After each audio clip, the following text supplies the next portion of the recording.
Salah satu hal yang dipertimbangkan oleh pemerintah, Presiden akan membuat sebuah unit untuk memelihara ideologi yang sedang dipertimbangkan. Saya belum tahu apakah ini sudah jadi embrio atau sudah lahir atau belum, tapi bahwa arah ke sana sudah ada.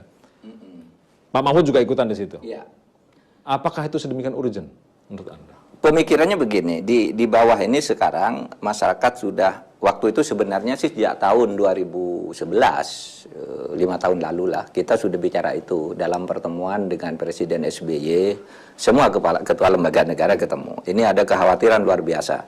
Jadi sudah sebelum sekarang ya? Sudah ada keputusan dan saya kira ramai media massa waktu itu. Pokoknya harus dibentuk satu gerakan nasional untuk mensosialisasikan lagi Pancasila dan Undang-Undang Dasar di tengah-tengah masyarakat.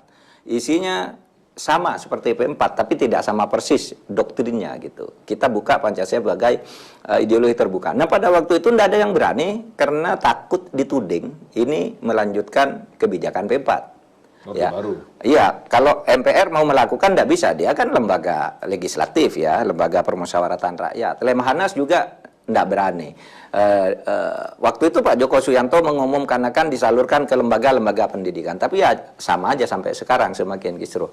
Sehingga kemudian saya termasuk yang diajak ikut bicara untuk itu menyiapkan sebuah unit kepresidenan. Unit kepresiden untuk penguatan atau pengembangan atau apapun gitu namanya ideologi negara. Nah itu sekarang jalan nampaknya, dan itu menurut saya bagus karena itu nanti akan masuk ke lembaga-lembaga negara, tangan presiden akan masuk ke situ untuk memberi sentuhan-sentuhan Pancasila dasar negara itu, lalu ke sekolah-sekolah kita bicara kurikulum ke LSM, ke Ormas, nanti akan bekerja sama. Dan kalau tidak berubah lagi nanti akan kita yang kita tunjuk, yang kita sepakati untuk membentuk ya anak muda lah, Yudi Latif gitu. Jadi bukan karena paranoia karena 212 dan 411 itu. Kalau bagi saya tidak, tapi saya tidak tahu kalau pemerintah yang menggagas ini. Saya kan hanya diundang dan saya menyambut ini sangat baik dan kita sudah lama menginginkan ini gitu. Lalu apa bedanya dengan P4 yang dulu yang sekarang ini? Mungkin banyak kesamaannya. Cuma sekarang bedanya itu Pancasila itu akan dibuat sebagai ideologi yang terbuka dalam arti fleksibel terhadap perkembangan. Tidak ditentukan oleh tafsir-tafsir mati yang harus begini, padahal itu faktanya tidak ada. Nah kita akan buka diskusi-diskusi ini, tentu kan ada forumnya yang bentuknya penghayatan, yang bentuknya pengajaran kan beda-beda cara-cara melakukannya. Tetapi lalu kita sampai pada kesimpulan, apa bedanya dengan P4 yang dulu? Saya sudah pikir-pikir P4 yang dulu itu bagus juga. Kenapa misalnya kalau sama gitu? Apalagi ini tidak semuanya sama gitu ya.